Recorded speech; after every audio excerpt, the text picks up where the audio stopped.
škvrny, od banánov, na detskej bielizni. V Bábkovom divadle na Rázcesti v Banskej Bystrici finišuje projekt s názvom Lexikon sexizmu.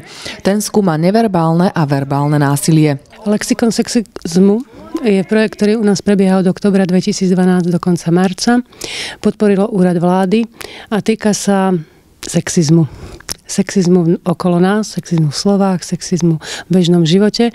Je to slovo, ktoré je šteklivé, vzrušujúce, každý si možno predtým predstavuje niečo iné, ale hovorí o znevýhodnení a manipulácii z hľadiska pohlavia alebo z hľadiska toho, že niekto je mladší alebo starší alebo ženou.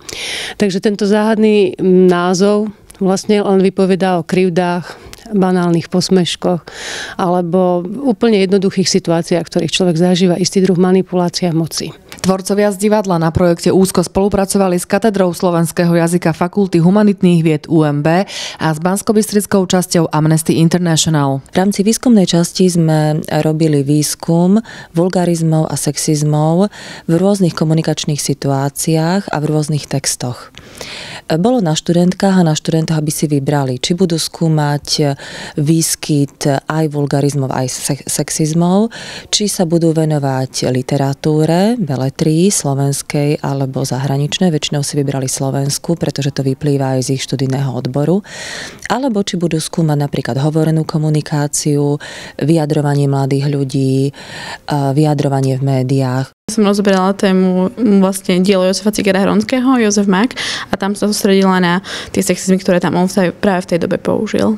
Aké sexizmy použil Jozef Cigar-Hronský? No, musíme sa na to pozerať tak, že vlastne sú také dobové sexizmy, čiže nazývanie žien nejakými, povedzme, pejoratívnymi označeniami zvierat, alebo takisto dehonestáciou na nejaké iba osoby, ktoré sú v kuchyni, alebo takto zamerané na domácnosť a viac menej na takéto veci. Moja téma sa volala sexizmy v tlači. Takže ja som vlastne skúmala používanie sexizmov v rôznych periodikách a môj výsledok bol teda, že sexizmy, ako teda vieme, môžu buď nejakým spôsobom dehonestovať buď vlastne ženské pohlavie alebo mužské pohlavie.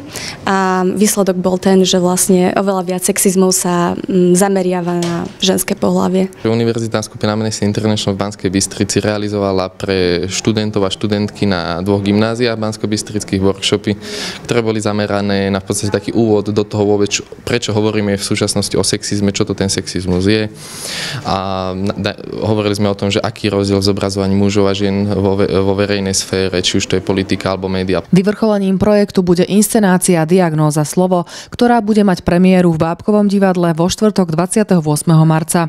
Prvýkrát sa tu ako hlavná postava predstaví ženský chór, v ktorom text hovorí 7 herečiek spoločným hlasom. Naša inscenácia Diagnóza slovo má motto veľmi jednoznačné. Stačí vymeniť slovo a všetko je inak.